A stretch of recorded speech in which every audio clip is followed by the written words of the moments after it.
Commanders at Lions, our next week 2 matchup. This Commanders team coming off of an interesting win against the Jacksonville Jaguars, in which they at times looked very not good and at times looked pretty good. And this Lions team, of course, coming off of an insane game kind of against the Eagles. Huge high-scoring one. They, of course, come up short at the end and a decent comeback at end, but some interesting storylines for sure. So with this Commanders team, right, we saw that their offense and Carson Wentz actually looked reasonable at times. The Jaguars defense that they played is actually, I think, going to be proved to be pretty good over the course of this year. And while they did lack for some consistency, they were winning, especially down the field at times, in a way that I was a little bit impressed with. And Carson Wentz seemed to be at least a little comfortable. There are things to take away. This Lions defense, on the other hand, got absolutely smoked kind of over and over again by Jalen Hurts. So just about the opposite story. We'll talk more about the individual players for sure as we go, but what does it look like in this game for this matchup? Well, first, the Commanders. Can they run the ball? It kind of starts up front. Well, not kind of. Obviously, it starts up front. They are concerning me. They rotated their right guard very frequently in their last game somehow, even though they have Trey Turner, who is very, very clearly much better than the other two choices here. So I'm not sure who they're going to end up starting. I'm sure that they saw that.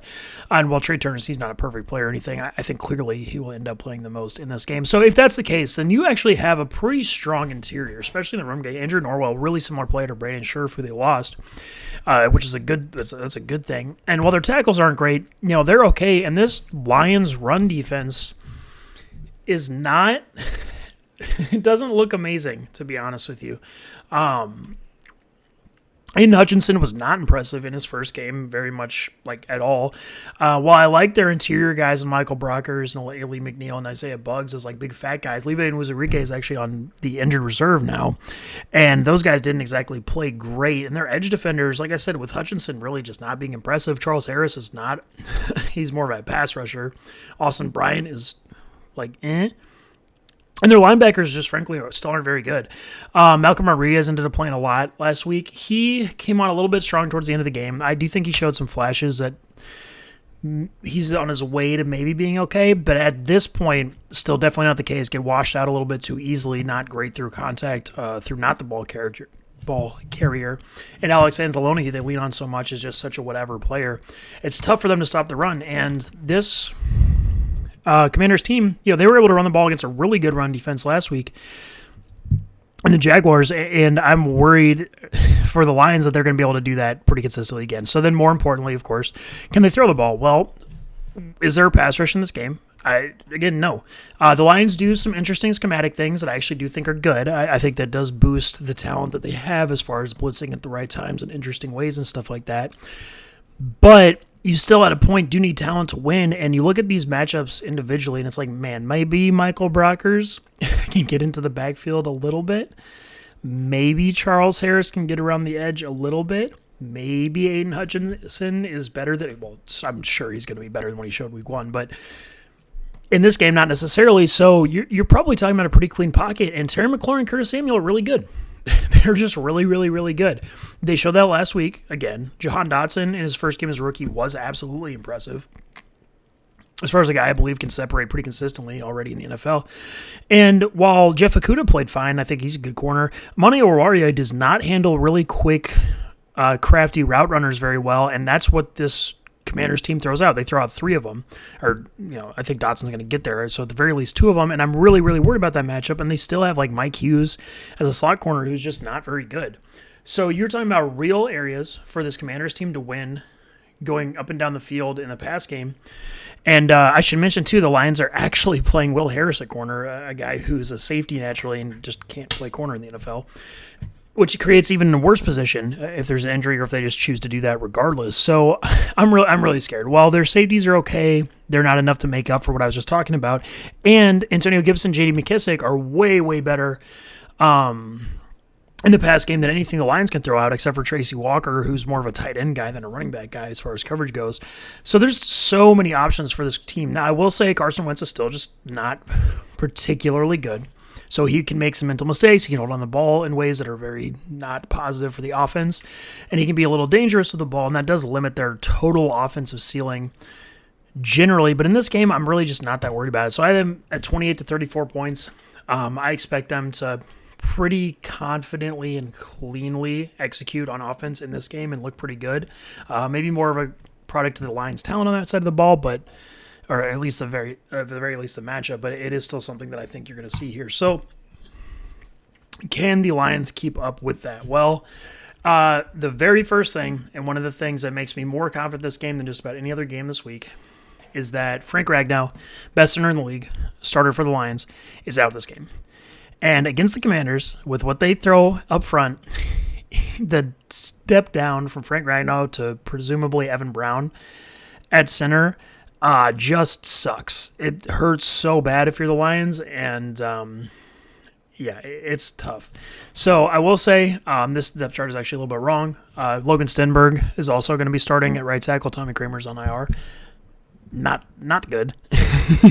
Not good at all for this team. So this team on offense, right, against the Eagles last week, they did show some flashes. This team generally, I think, actually is doing a good job under Dan Campbell of being positive offensively. They do run the ball better than a lot of teams as far as schematics go. And when they're healthy, they do have a good offensive line. But like I said, they're not healthy here. And when you look at this Commanders defense, while there are some holes I think better teams can attack, they are generally still pretty good. And that starts up front, right? Because with the Lions, in this interior, Jonathan Allen, Deron Payne are just so goddamn good. It's really hard to believe that the interior of this Lions offense is going to get to them. Evan Brown, like I said, has not been an impressive player when he has played for the Lions previously. He's not horrible, but Logan Stenberg really, really struggled with Javon Hargrave and Fletcher Cox last week, who are big, powerful, athletic interior rushers. And Jonathan Allen, Deron Payne are like those guys on steroids at this point in their career. They're really good and do the exact same types of things. So I'm really worried about that. And on the edges, while I like Taylor Decker a lot, and Penei Sewell has been a good player, Montez Sweat is one of the absolute best edge defenders in the game, in the run game. And between F.A. Obata, who thank God they found a role for, he's a good player in the NFL, and James Smith-Williams, they have reasonable players. And, you have Cole Holcomb, you have well-coached secondary scheme. John Bostic actually can play pretty well in this game.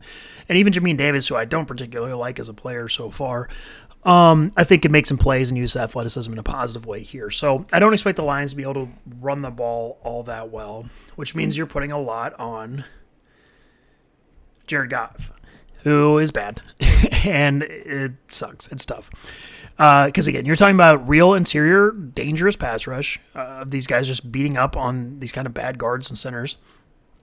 Not particularly incredibly clean tackles because Montez Sweat is a real player there, too. And their receivers, while they're fine, Amon-Ra St. Brown, DJ Chark especially, I actually do think are positive players.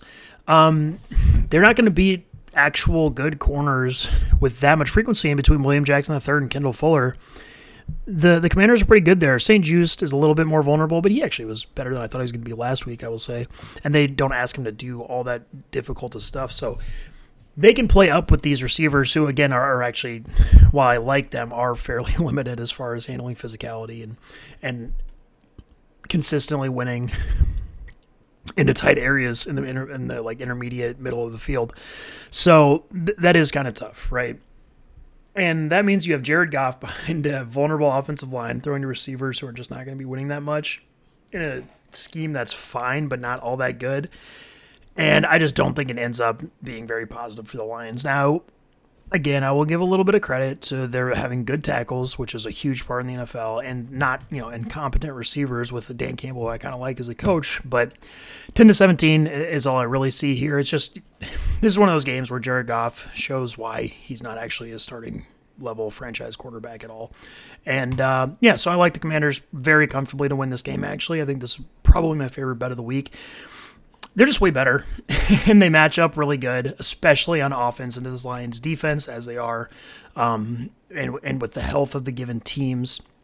So I'm a huge fan of this one. As far as the over-under, I definitely like under 48.5, but there's a chance this Commanders team, like I said, gets into the 30s, at which point unders can be tough, and Lions have at least a little bit to break some big plays, but I do like the Commanders a lot.